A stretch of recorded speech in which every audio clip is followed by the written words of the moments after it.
శ్రీ రాకేష్ రెడ్డి గారు.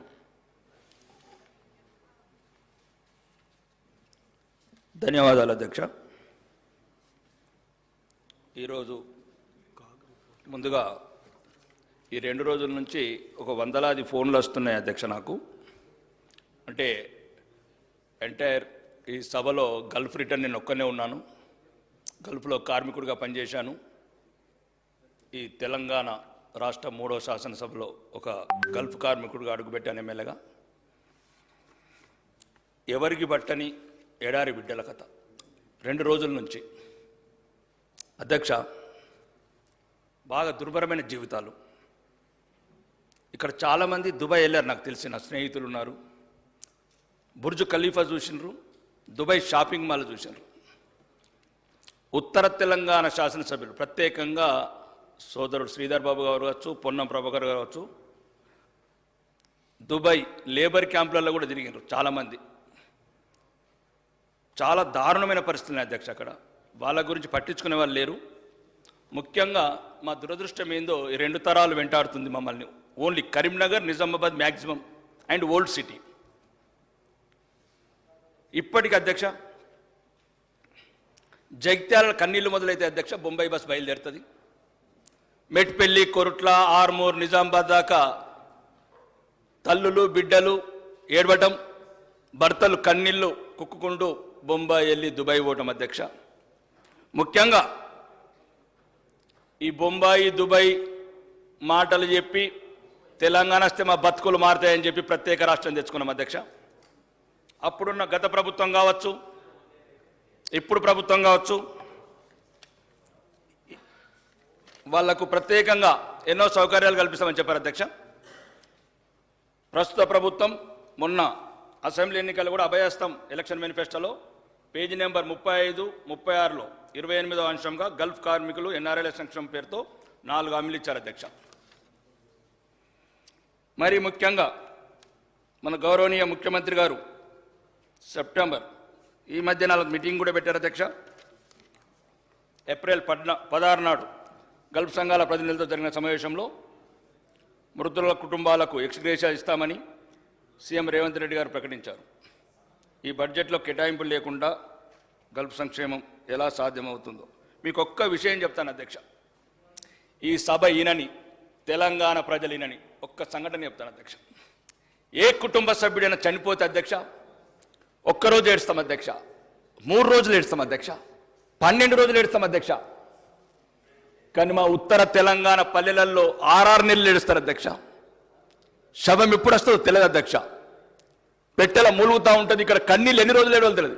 కొద్దిగా దయచేసి దక్షిణ తెలంగాణ మంత్రులకు ప్రత్యేకంగా చెప్తున్నా, మీ ప్రాంతంలో గల్ఫ్ వలసలు లేవు.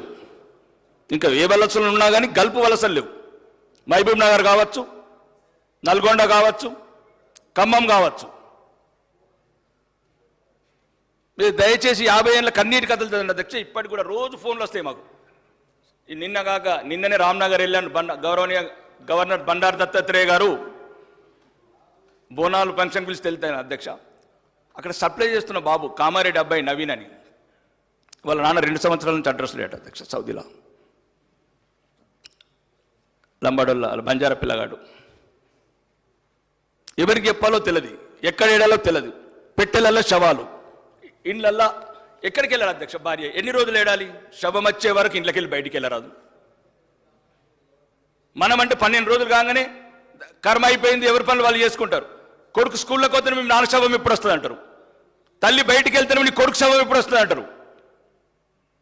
50 సంవత్సరాల కన్నీటి కథలు అధ్యక్షవి. బొంబాయి అన్నారు, దుబాయ్ అన్నారు, బొగ్గుబాయ్ అన్నారు. పోయినప్పుడల్లా ఎలక్షన్ వచ్చినప్పుడల్లా దుబాయ్కి వెళ్తారు, లేబర్ క్యాంపులలో తిరుగుతారు, మీకున్నామంటారు. మళ్ళీ ఒక్కరు ఉండరు అధ్యక్ష.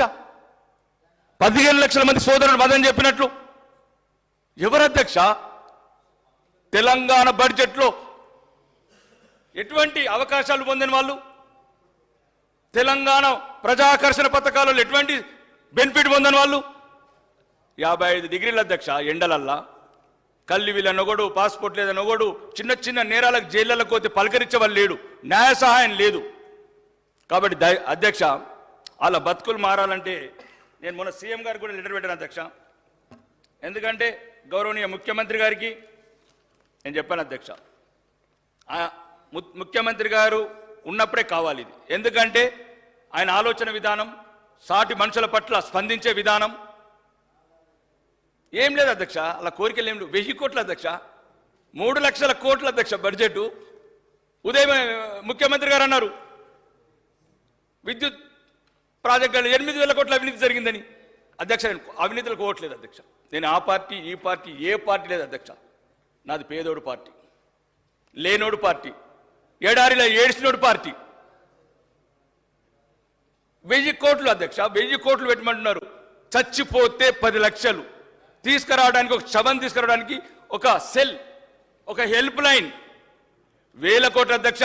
మొన్నగాక మొన్న గౌరవనీయ వ్యవసాయ శాఖ మంత్రి గారు తుమ్మల నాగేశ్వరరావు గారు అన్నారు అధ్యక్ష, 25,672 కోట్ల 8 లక్షల రూపాయలు మొక్క మొలని భూములకు ఇచ్చిండ్రు అధ్యక్ష.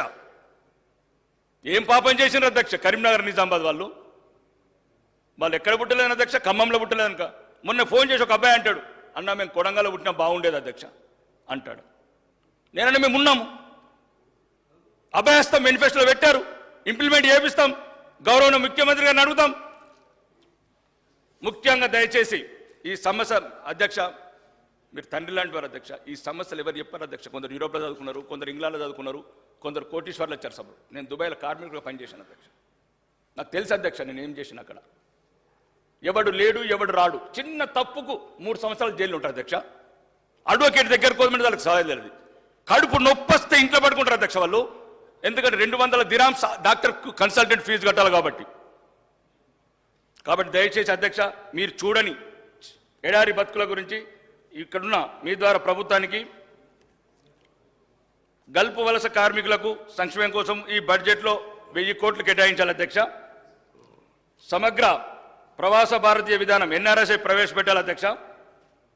గల్ఫ్ తదితర దేశాల వలస కార్మికుల సంక్షేమం కోసం గల్ఫ్ బోర్డు ఏర్పాటు చేయాలి అధ్యక్ష. ముఖ్యమంత్రి గారు కూడా చెప్పారు సెప్టెంబర్ 10 లోపల చేస్తానని. గల్ఫ్ మృతుల కుటుంబాలను ఆదుకోవడానికి 10 లక్షల ఎక్స్గ్రేషియా చెల్లించాలి అధ్యక్ష. భారతదేశ విదేశీ వ్యవహారాల మంత్రిశాఖ ముంబైలో విదేశ్ భవన్ ఏర్పాటు చేసింది. ఇదే తరాలో యుఏలోని దుబాయ్ తెలంగాణ ప్రవాసీ భవన్ ఏర్పాటు చేయాలి అధ్యక్ష. రేషన్ కార్డుల నుంచి ఓటర్ లిస్ట్ నుంచి గల్ఫ్ కార్మికుల పేరు తొలగించవద్దు అధ్యక్ష. అన్ని సంక్షేమ పథకాలని గల్ఫ్ కార్మికులకు వర్తింపజేయాలి అధ్యక్ష.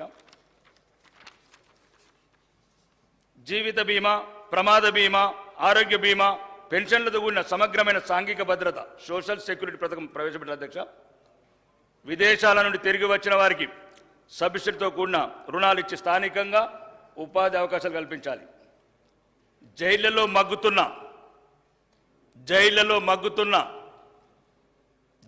మగ్గుతున్న ఉత్తర తెలంగాణ అమాయక బిడ్డలు లీగల్ ఎయిడ్ ఇవ్వాలి అధ్యక్ష.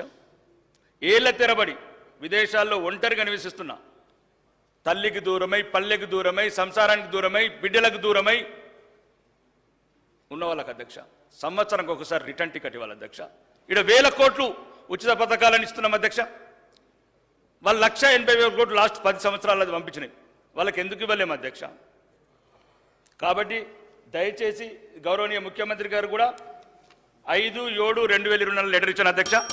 ఇది ప్రత్యేకంగా 2 నిమిషాలు అధ్యక్ష. ముఖ్యంగా నేను గ్రామాలకు వెళ్ళినప్పుడు అధ్యక్ష లాస్ట్ 10 ఇయర్లలో బిడ్డ 7 లక్షల కోట్లు అప్పయిందంటే కానీ 7 ఇల్లు రాలేదు బిడ్డ అంటున్నారు అధ్యక్ష. 10 సంవత్సరాలలో అధ్యక్ష 6 ఒక ఇల్లు రాలేదు అధ్యక్ష. పక్క నియోజకవర్గాలు కొన్ని వేరే జిల్లాలలో 10,000 ఇళ్ళు వచ్చినాయి అధ్యక్ష. ఇప్పుడు మళ్ళీ ఈ బడ్జెట్లో 3,500 వాళ్లకు, 3,500 మాకు. అదెట్లా వీలైతుంది అధ్యక్ష? 3 సార్లు తిన్నోడికి మళ్ళీ మాతోనే పల్లెం పెట్టుడు, 4 సార్లు తిన్నోడికి మాకే పల్లెంలో పెట్టుడు. మళ్ళీ అధ్యక్ష అది స్థలం ఉన్న వాళ్ళకే లేదు అధ్యక్ష. దయచేసి మీ ద్వారా ప్రభుత్వం చెప్తున్నా, స్థలాలు ఉన్న వాళ్ళకి ఇవ్వండి 5 లక్షల రూపాయలు ఏదైతే గవర్నమెంట్ స్కీమ్ ఉందో. స్థలాలు లేని వాళ్ళకి స్థలం ఇవ్వండి వాళ్ళతోనే. నెక్స్ట్ ఇయర్ డబ్బులు ఇచ్చి 5 లక్షలు ఇచ్చి వాళ్ళకి నెక్స్ట్ ఇయర్ ఇల్లు కట్టిద్దాం. గౌరవనీయ ముఖ్యమంత్రి గారికి మంత్రులు కూడా చెప్తున్నా అధ్యక్ష, దారుణం పల్లెలల్లా పెన్షన్ 7 నెలలైంది 8 నెలలైంది అధ్యక్ష. ఒక్క పెన్షన్ ఇవ్వలేదు మేము, ఒక్క రేషన్ కార్డు ఇవ్వలేదు. దయచేసి గౌరవనీయ ముఖ్యమంత్రి గారికి వాళ్ళు అంటున్నారు అధ్యక్ష, మా స్కీమ్ల మీద కూడా ఒట్టు పెట్టుకుంటే బాగుండేదని. కాబట్టి దయచేసి సీనియర్ మంత్రులు ఒక్క నిమిషం అన్న, ప్లీజ్ ఒక్క నిమిషం నేనేం చెప్తాను అధ్యక్ష. నేను ఎవ్వరి మీద వ్యక్తిగతంగా విమర్శలకు అవసరం లేదు అధ్యక్ష. నేను ఏ గవర్నమెంట్ని విమర్శించను, ప్రతిపక్షంని విమర్శించను. నాకు కావాల్సింది ప్రజల కన్నీళ్లు తుడిచే నాయకత్వం. నాకు పరిపూర్ణంగా నమ్మకం ఉంది గౌరవనీయ ముఖ్యమంత్రి రేవంత్ రెడ్డి గారి మీద. నిన్న కల్వకుర్తులు అడుగు పెడితే 309 కోట్లు ఇచ్చాడు అధ్యక్ష. నేను కూడా అన్నా, ఒక్క నిమిషం అన్నా, ఒక్కసారి ఆర్మూర్లో అడుగు పెట్టన్నా, ఒకసారి నందిపేటలో అడుగు పెట్టు. 50 ఊర్లలో ఒక కాలేజీ లేదు అధ్యక్ష, ఒక డిగ్రీ కాలేజీ లేదు. నేను అన్ని 22 లెటర్లు రాశాను గౌరవనీయ రేవంత్ రెడ్డి గారికి, ముఖ్యమంత్రి గారికి. 22 లెటర్లు. ఒక్క నిమిషం దయచేసి ప్లీజ్. ఉత్తమ్ కుమార్ రెడ్డి గారికి మంత్రి గారు రాశాను, సీతక్కకు రాశాను. దయచేసి నేనేం అంటున్నా అధ్యక్ష, పేదలకు ఇల్లు అధ్యక్ష. 10 సంవత్సరాల అధ్యక్ష 525 ఇల్లు అధ్యక్ష. అందులో 400 సెమీఫినిష్ అధ్యక్ష. 100 ఇల్లు కూడా కంప్లీట్ కాలేదు. అది నేను పుట్టిన ఊర్లో అంకాపురం గ్రామంలో నేను పుట్టిన అధ్యక్ష. నేను ఎలాగానే ఎమ్మెల్యే గెలవగానే అందరూ వచ్చారు. 10 సంవత్సరాల చిల్లున్నది, 10 సంవత్సరాల చిల్లున్న 88 ఇల్లు అధ్యక్ష. ఇన్ఛార్జ్ మంత్రి ఇబ్బంది పడు. నేను కూడా రిచ్ అన్నా. నేను ఊరికొక్కరు రిచ్ అనేంత అందరూ పేదవాళ్ళందరూ రిచ్ గారు. 80 సంవత్సరాల వృద్ధులు బస్ స్టాండ్లలో ఇల్లు లేకపోయాడు. నేను మొన్న ఇన్ఛార్జ్ మంత్రి వచ్చి నిజామాబాద్ అడిగాను, సచ్చే ముందు ఇల్లు ఇవ్వండి. రాజకీయాలు ఇటు తిట్టుకుంటూ అటు తిట్టుకుంటూ లక్షల కోట్ల అప్పు తెచ్చుడు, 3 లక్షల కోట్ల బడ్జెట్ తెచ్చుడు. ఎవరికి అధ్యక్ష ఇది? ఉన్నోడు అవుతున్నాడు, లేనోడు అవుతున్నాడు. ఏమడుగుతున్నారు వాళ్ళు? పెన్షన్ అధ్యక్ష. 4 అంతస్తున్నోడు పెన్షన్ వస్తుంది, గుడిసెలు ఉన్నోడు పెన్షన్ రాదు. ఇదేం ప్రభుత్వం అధ్యక్ష? ఎక్కడొక్కసారి మార్చండి అధ్యక్ష. మీ ఆయంలో గౌరవనీయ ముఖ్యమంత్రి గారు మీ ద్వారా చెప్తున్నా అధ్యక్ష, నాకు ఎటువంటి అన్ని లెటర్లు ఇచ్చాను. ఇంటిగ్రేటెడ్ మోడల్ స్కూల్ కూడా నేను అమెరికా వెళ్ళేటప్పుడు ప్రత్యక్షంగా కలిశాను ముఖ్యమంత్రి గారిని. ముఖ్యమంత్రి గారు ఏమన్నాడు? రాకేష్ మీ దగ్గర ల్యాండ్ ఉంది అన్నాడు. రెడీ ఉంది బైసాబ్ అని చెప్పాను మంత్రి గారికి, ముఖ్యమంత్రి గారికి. అమెరికాకి వెళ్ళి నేను ఎయిర్పోర్ట్కి వెళ్ళి ఇంటికి వెళ్ళలేదు అధ్యక్ష. చక్కగా ఎయిర్పోర్ట్ పోయాను, సెక్రటరీ వెళ్ళాను అన్న. వెళ్ళేటప్పుడు ముఖ్యమంత్రి గారు చెప్పారు, ఓఎస్డీ గారు అజిత్ రెడ్డి గారు ఎమ్మెల్యే గారు రిక్వెస్ట్ తీసుకొని కన్సిడర్ చేయని చెప్పాడు. పోగానే అజిత్ రెడ్డి గారు ఏం చెప్పారు అధ్యక్ష? ఎవరో కన్సల్ట్ సెక్రటరీకి ఫోన్ చేసి ముఖ్యమంత్రి గారు ఇచ్చారు, ఏదైతే కొడంగల్తో పాటు ఆర్మూరు కూడా పైలట్ ప్రాజెక్ట్ తీసుకోమని చెప్పారు ముఖ్యమంత్రి గారు. వెళ్ళాను, అక్కడ ఎవరో సెక్రటరీ వెళ్తే దండం పెట్టాను. అమ్మ 5,000 మంది బిడ్డలు, 5,000 మంది బిడ్డలు అద్దె కొంపలలో అంటున్నారు అని చెప్తే, లేదు రాకేష్ అని చెప్పిన తర్వాత మళ్ళీ కాగానే అది మదిరకి వెళ్ళిపోయింది. నేను మదిరకి వెళ్ళిపోయినా ఏమలేదు. బట్టి విక్రమార్క ముఖ్యమంత్రి అన్న మీరు 2 తీసుకున్నా పర్వాలేదు, 3వది నాకు ఇవ్వండి అన్న. పైలట్ ప్రాజెక్ట్ మీరు 40 ఇస్తున్నారచ్చు అధ్యక్ష, 40 ఇస్తున్నారచ్చు, కానీ పైలట్ ప్రాజెక్ట్ నాకు కూడా కావాలి.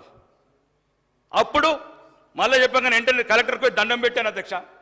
సార్ నాకేమది సార్ 5 ఏళ్ళు, నేను ఎక్కడ కూడా చెప్పాను ముఖ్యమంత్రి గారికి వేదిక దగ్గర కూడా చెప్తాను అధ్యక్ష, నా సొంతానికి 5 ఏళ్ళలో ఎవరి దగ్గరికి రాను. అయితే 20 ఎకరాలు ఇచ్చి నేను సీఎం గారికి ఇచ్చాను, ఉప ముఖ్యమంత్రి గారికి ఇచ్చాను. అధ్యక్ష పేద పిల్లల మీద కన్సిడర్ చేయండి. రెండోది ఏదేదైతే రిక్వెస్ట్ చేశానో గౌరవనీయ ముఖ్యమంత్రి గారికి ఇప్పటివరకు 22 లెటర్లు పెట్టిన అధ్యక్ష. 50 ఊర్లలో డిగ్రీ కాలేజీ లేదు, 5 మండలాల్లో జూనియర్ కాలేజీలు లేవు, హాస్టల్స్ లేవు. మరి ఇంకొక దరిద్రం అధ్యక్ష, మీ ద్వారా ఇంకా కంపల్సరీ చెప్పాలి అధ్యక్ష. నేను ఇది 1974లో కట్టిన ఒక హాస్టల్ అధ్యక్ష ఐలాపూర్లో. గోడలు కూలిపోతున్నాయి సార్, స్లాబ్ కూలిపోతుంది. బిక్కుమంటున్నారు బిడ్డలు. ఒక్క నిమిషం దయచేసి. నేను కొడంగల్ అతను గాను, నేను ఆర్మూర్ అతను. నేను ఖమ్మం జిల్లాలో పుట్టలేదు. నేను మీలాగా సీనియర్ మంత్రులు అయితే నాకు బాగుండేది, నేను ఏదో సాయం చేశాను. ఒక్కటి అధ్యక్ష, దయచేసి మీరు ఇప్పుడే ఈ సభ నుంచి చెప్తున్నా, దయచేసి పార్టీలకు అతీతంగా వెళ్ళండి. ఇది బంగారు తెలంగాణ, తుప్పు పట్టిన తెలంగాణ. ప్రతి స్టీలు, ప్రతి పిల్లర్ సగం విరిగిపోయింది అధ్యక్ష. వీడియో పెట్టాను ముఖ్యమంత్రి గారు, వీడియోలు వైరల్ కూడా పెడుతున్నాను మధ్యన. దయచేసి మా బట్టి విక్రమార్క అన్నకు పెట్టిన అన్న, మనం ప్రజాభవన్లు ఉండడం కాదన్నా, 50 ఏళ్ల కింద బిల్డింగ్లు కూలిపోతున్నాయి. దళిత బిడ్డలు ఎవరికి చెప్పుకుంటారు అధ్యక్ష? ఎవడుంటాడు ఈ హాస్టల్లో? ఏ రెడ్డిలు ఉంటారు, ఏ ఎల్మదొరలు ఉంటారు? రెడ్డిలు ఎల్మదొరలు అంతా ఇంటర్నేషనల్ స్కూళ్ళలో ఉంటారు. ఏం చెప్తాం అసలు? ఎవరుంటారు అధ్యక్ష అక్కడ? ఎవరుంటారు ఆ స్కూళ్ళల్లో? ఎవరుంటారు? బాత్రూములు ఉండయి, కాంపౌండ్ వాళ్ళు ఉండరు, టీచర్లు ఉండరు. ఎక్కడికి పోతుంది ఈ మధ్యన మొత్తం 10 చోటుకు పోతున్నాయి. సార్ ఫస్ట్ టైం వచ్చింది ఎమ్మెల్యే మొన్న కాక మొన్న అధ్యక్ష. ఇప్పుడు ఉద్యోగాలు అంటున్నారు వీళ్ళు. టామ్కమ్ గవర్నమెంట్ తెలంగాణ గవర్నమెంట్దే ఉంది. దాన్ని డెవలప్ చేయండి, దాన్ని ఇంప్రూవ్ చేయండి. యూపీ నుంచి 9,000 మంది సెలక్షన్ అయ్యారు. 1,38,000 జీతం అధ్యక్ష ఇజ్రాయిల్లో. లెంకండి అధ్యక్ష, వెతకండి అధ్యక్ష. రాజకీయం అధ్యక్ష, రాజకీయం ఉంటుంది. ఇలా వాళ్ళని తిట్టుకున్నాడు, ఇలా వీళ్ళని తిట్టుకున్నాడు. ముఖ్యమంత్రులు మాజీ ముఖ్యమంత్రులు అవుతాం, ఎమ్మెల్యేలు మాజీ ఎమ్మెల్యేలు అవుతాం. ఎవరు శాశ్వతం అధ్యక్ష? ఎక్కడ చూసినా నేనేం తప్పు పట్టలేదు అధ్యక్ష. దయచేసి నాకు 10,000 ఇల్లు ఇప్పటికి 10 సార్లు అడిగాను, 10 లీటర్లు వేయండి అధ్యక్ష. నేను అనేది ఏమంటే అధ్యక్ష, గత ప్రభుత్వంలో ఒక కిల్లు ఇవ్వలేదు అధ్యక్ష. 7 లక్షల కోట్లు అప్పయింది. ఈ 5 నెలలు మళ్ళీ కాదు, మళ్ళీ 12 లక్షల కోట్లు అప్పు అవుతుంది. మా నాన్న పుట్టాడు 4 ఎకరాలు అమ్మాడు, నా కొడుకు నేను పుట్టాను 2 ఎకరాలు అమ్మాను, నా కొడుకు పుట్టాడు 2 ఎకరాలు అయిపోయింది. సగమేమో గత ప్రభుత్వం అమ్మేసింది, సగమేమో మీరు అమ్మేయండి. మళ్ళీ వచ్చినాక ఆడమెత్త. మరి తర్వాత ఎట్లా మనం అమ్ముకుందామా? ఈస్ట్ ఇండియా కమ్యూనిటీ దేశాన్ని నమ్ముకుందామా? దయచేసి నేను తెలంగాణ శాసనసభ్యుడిగా మాట్లాడుతున్నా, ఉత్తర తెలంగాణ బిడ్డగా మాట్లాడుతున్నా. నాకు వాటా ఉంది రాష్ట్రంలో. మీరు తెచ్చే అప్పులాలు ఉంది, నాకు వచ్చే సంపాదన ఉంది. మోడీ అయితే ఇంకా వేరే సమస్యలు మాట్లాడదాం. కాశ్మీర్కి 45,000 కోట్లు ఇచ్చారు, అది వేరే మాట్లాడదాం. దయచేసి ఇట్లా ఎందుకన్నాం నన్ను? మేమేమంటున్నాం? నాకేమన్నా బిల్లు ఇవ్వమన్నా? కాంట్రాక్ట్ ఏమన్నా బిల్లు ఇవ్వమన్నా? ఎస్సీ బిడ్డలు అధ్యక్ష, మీరు దయచేసి మీరు పర్యటన పెట్టుకోండి ఐలాపూర్కు. మీరు దయచేసి మీ దండం పెడతాను. మీరు ఐలాపూర్కి వెళ్ళిన తర్వాత తెలంగాణ పరిస్థితి ఏర్పడుతుంది. ఇది బంగారు తెలంగాణ, ఇది తుప్పుబట్ల తెలంగాణ, లేకపోతే 3 లక్షల కోట్ల బడ్జెట్ తెచ్చుకొని ఏసీ రూమ్లలో గుర్తున్నాం మనమా? కన్క్లూడ్ చేయండి రాకేష్. దయచేసి ఒకటే అధ్యక్ష, ఒక 2 నిమిషాలు అధ్యక్ష. నీళ్ళు తాగితే ఇంకా మాట్లాడుతాను. నేను ఏమంటున్నాను అధ్యక్ష, దయచేసి అధ్యక్ష మీ ద్వారా గౌరవనీయ ముఖ్యమంత్రి గారు చెప్తున్నా, సీన నాగే ఒక ఆర్టిఫిషియల్ ఇంటెలిజెన్స్ వాడతామన్నారు అధ్యక్ష. తెలంగాణ మొదటి శాసనసభ సమావేశాలలో ఆర్టిఫిషియల్ ఇంటెలిజెన్స్ టెక్నాలజీ వాడతామన్నారు అధ్యక్ష. మేము మొన్న అమెరికా న్యూజెర్సీలో పోయినప్పుడు 28 ఒక సాఫ్ట్వేర్ గురించి చెప్పారు అధ్యక్ష. 28 రకాల దొంగ ఓటుని అది డిక్టేట్ చేస్తుంది అధ్యక్ష. మీరు అనుకుంటే అధ్యక్ష, ఏదైతే నేను గౌరవనీయ ముఖ్యమంత్రి గారు కూడా చెప్తున్నాను అధ్యక్ష. ఆ రోజు కూడా చెప్పాను సెక్రటరీలో, మీరు మంచి అనుకుంటున్నారు ముఖ్యమంత్రి గారు, ఎందుకంటే ఆరోగ్యశ్రీ విడిగా చేయడం, ఈ రేషన్ కార్డు విడిగడం వల్ల సగం సమస్యలు పోతాయని. పేదవాడు ఏడుస్తున్నాడు అధ్యక్ష. ఊళ్ళోకి పోతే మెయిన్ ప్రధాన సమస్యలు 3: పెన్షన్, ఇల్లు, రేషన్ కార్డు. ముఖ్యంగా మీరు మన దావేస్ వెళ్ళారు, మళ్ళీ రేపు అమెరికా వెళ్తున్నారు అధ్యక్ష. ముఖ్యమంత్రి గారు, గౌరవనీయ ముఖ్యమంత్రి గారు వాళ్ళ స్టీము లక్కంపల్లి 15 ఏళ్ళు అయింది అధ్యక్ష. మళ్ళీ రెండోది అధ్యక్ష, మాకు ఒక సమస్య ఉంది. మీకు దక్షిణ తెలంగాణ అది చక్క ఎఫెక్ట్ వాళ్ళది, మా దురదృష్టం అది. మళ్ళీ ఇన్పాక్ బూట్ల సపోర్ట్లు ములుగులో మళ్ళీ సపోర్ట్ అయింది ఎన్కౌంటర్. మాకు ఎన్కౌంటర్ అయినప్పుడు భయం పడుతుంది అధ్యక్ష. ఆ శవాలు అట్లనే ఉన్నాయి, ఎన్కౌంటర్లో చచ్చిపోయిన బిడ్డలు. మీకు కొన్ని తెలియదు. కాశ్మీర్లో ఉన్నోడికి ఎండ తెలియదు, రాజస్థాన్లో చలి తెలియదు. కాబట్టి నేనేమంటున్నా అధ్యక్ష, కొద్దిగా మా ఎక్కడైతే వెనుకబడుతున్నామో మీరు చూడండి. నేనేం అడుగుతలేను. సెజ్ లాంటి స్పెషల్ లక్కంపల్లి సెజ్ ఏదైతే ఉందో, మీరు ఇప్పుడు విదేశాలకు వెళ్తున్నారు అధ్యక్ష. వీళ్ళు కలుస్తారు కూడా, వాళ్ళు ఎవరైతే ఉన్నారో ప్రమోటర్స్. నేను మొన్న వెళ్ళినప్పుడు 8 ఇండస్ట్రీలు, శ్రీధర్ బాబు గారు కూడా అమెరికాలో అట్లాంటి కలిసినాం. 8 ఇండస్ట్రీలు పెడతామన్నారు అధ్యక్ష. మీరు ఏదైనా గవర్నమెంట్ తరపు నుంచి వాళ్ళకి ఏమన్నా సబ్సిడీస్ కావచ్చు, ఇంకేదైనా కావచ్చు, దయచేసి అవి ఇవ్వండి. రెండోది, నా ఆర్మూర్ మీద మాత్రం దయచేసి గౌరవనీయ ఇన్ఛార్జ్ మంత్రి గారు కూడా చెప్తున్నా అధ్యక్ష, నాకేమి ఇబ్బంది లేదు అధ్యక్ష. నా జీవితమే పోరాటాలమయం. ఎంత అవమానించినా నాకేం కాదు అధ్యక్ష. 100 ఇళ్ళు అధ్యక్ష. నేను పుట్టిన ఊర్లో కూడా కంప్లీట్ రిబ్బన్ కట్ చేయదు అధ్యక్ష. నన్ను పెంచిన వాళ్ళు కూడా అడుగుతున్నారు అధ్యక్ష, అయ్యా నువ్వు ఉండంగా కూడా రాదు. ఇద్దరు చచ్చిపోయారు అధ్యక్ష 8 నెలల. ఎంతసేపు కలెక్టర్ని అడుగు, ఇన్ఛార్జ్ మంత్రి ఇన్ఫార్మ్ రాలేదు. గౌరవనీయ ముఖ్యమంత్రి గారికి దయచేసి మీ ద్వారా చెప్తున్నా, దయచేసి మీరు మాకు పగ నేర్పకండి. మీరు మమ్మల్ని పగ నేర్పితే మేము ప్రతీకారం తీసుకుంటాం మళ్ళీ వచ్చే ప్రభుత్వంలో. అద్దు, ఇంతకుముందు దేశంలో తప్పు చేస్తే చేసినచ్చు, మీరు క్షమించండి. ప్రజలు తిరస్కరించిన ఓడిపోయినోడిని మళ్ళా మీరు బహిరంగంగా అంటున్నారు అధ్యక్ష. ఓడిపోయినాడు ఎమ్మెల్యే అంటే అక్కడ ప్రతి ఒక్కడు మమ్మల్ని ఇంకో రకంగా చూస్తున్నాను. నేనంటే మేము రెడీ టు ఫేస్. 1000 అవమానాలను పొందిన అధ్యక్ష. నేను గల్ఫ్ ఎండలలో పనిచేసినోని, డ్రైవర్ పనిచేసిన అరపోళ్ళు ఇంట్లో. నాకేమైతే అధ్యక్ష ఈ అవమానం? గౌరవనీయ ముఖ్యమంత్రి గారు ఓడిపోయినాడే ఎమ్మెల్యే అంటే వాళ్ళు ఎట్లా అధ్యక్ష మా పరిస్థితి? నేనేమంటా అధ్యక్ష, మీరు గౌరవంగా చెప్తున్నాను, ఇంతకుముందు చేసిన వాళ్ళు తప్పు చేసినచ్చు అధ్యక్ష, కానీ దయచేసి మీరు రాజ్యాంగ విలువల్ని కాపాడండి, ప్రజాస్వామ్యాన్ని కాపాడండి. ఈ ఇన్ఛార్జ్ మంత్రులను పెట్టి మళ్ళీ అదొక రకమైన ఒక టార్చరు, ర్యాగింగు. ఏది అడిగినా ఇన్ఛార్జ్ మంత్రి, ఆ కలెక్టర్లు భయపడతారు, కమిషనర్లు భయపడతారు. ఒకటి అధ్యక్ష, నేను నా కాన్స్టిట్యూన్సీలో చెప్పిన, దయచేసి అవినీతి అధికారులు వేయకండి. నేను అవినీతి చేయదలుచుకోలేదు. 15 లక్షలు తీసుకుని రాత్రి, మళ్ళీ రాత్రి ట్రాన్స్ఫర్ అవుతాడు, ఒకటే రాత్రి. ఎమ్మెల్యే స్ట్రిక్ట్ ఉన్నాడు, నేనేం చేస్తా స్ట్రిక్ట్ అధ్యక్ష. కాబట్టి దయచేసి గౌరవనీయ ముఖ్యమంత్రి గారికి, మీకు జిల్లా నుంచి ఏమైనా ఇన్ఫర్మేషన్ ఉన్నా నా వల్ల దయచేసి నాకు కావాల్సింది పేదవాడు. నేను మిమ్మల్ని అడిగినా కూడా ఆ రోజు మీకు లెటర్ పెట్టినా, మీరు ఎట్లయితే కొడంగల్ 1424 కోట్లు కొండవారు తప్పట్లేను, మీరు ఎంతైనా కొండవారు అధ్యక్ష, మాకు కొంత ఇవ్వండి. నిన్న కూడా 309 కోట్లు అధ్యక్ష. మా ప్రాంతం అధ్యక్ష, గల్ఫ్ కంట్రీలు పోయేది కొడంగల్, ఖమ్మములు ఓరో అధ్యక్ష. ఒక స్కిల్ డెవలప్మెంట్ సెంటర్ ఆర్మూర్లో పెట్టింది అధ్యక్ష. కరీంనగర్కు నిజామాబాద్ బోధన్ మధ్యన ఉంటుంది సార్ అధ్యక్ష, మాది ల్యాండ్ ఉన్నది, పెట్టండి అధ్యక్ష. దయచేసి ఒకటి చెప్పింది అధ్యక్ష, ఇల్లు పోయినసారి మాకు ఏమి ఇవ్వలేదు, ఇల్లు ఇవ్వలేదు అధ్యక్ష 10 సంవత్సరాల నుంచి.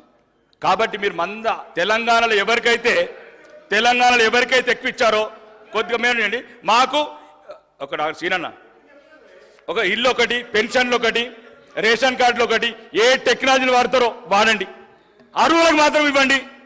ఇంతకుముందు ఇచ్చిన ముందే మాట్లాడలేదు అధ్యక్ష. ఎట్లా కంపేర్ చేయాలి అధ్యక్ష? ఈ మధ్యన పల్లెలకు ఇదొక తలకాయ నొప్పి అయిపోయింది, అన్ని ఉన్నోళ్ళకి ఇస్తున్నారు.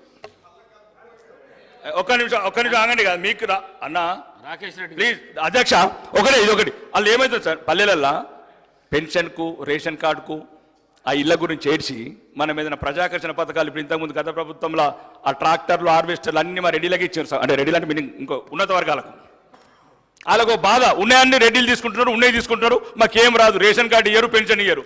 కాబట్టి దయచేసి అధ్యక్ష, మీ ద్వారా గౌరవనీయ ముఖ్యమంత్రి గారికి, అయ్యా ముఖ్యమంత్రి గారు దయచేసి నన్ను ఒకని సోదరులాగా భావించి, నా ఆర్మూరు బాగా వెనుకబడ్డది, ఇంతకుముందే కబ్జాలు, కమిషన్లు, రౌడీజంతో, అది మీరు ఎలక్షన్లకు ముందు తెలుసు, మీకు మొత్తం తెలుసు ఆర్మూరు సంగతి. ప్రజలకు ఇల్లు కాలేదు, పెన్షన్లు కాలేదు, రేషన్ కార్డు కాలేదు, స్పెషల్ ఎకనామిక్ జోన్ ఉంది. అక్కడ కూడా మీరు అమెరికా వెళ్ళినప్పుడు ప్రత్యేకంగా మిమ్మల్ని రిక్వెస్ట్ చేస్తున్నా, కొన్ని ఇండస్ట్రీలకు ప్రోత్సాహాలు ఇవ్వండి. ముఖ్యంగా ఏ రకంగా మీ ప్రభుత్వానికి మమ్మల్ని ఒక శాసనసభలో గౌరవించండి, అప్పుడే ప్రజాస్వామ్యము పరిధిల్లుతుంది. ఈ అవకాశం ఇచ్చిన మీ అందరికీ ధన్యవాదాలు అధ్యక్ష. మీకు మరీ ధన్యవాదాలు.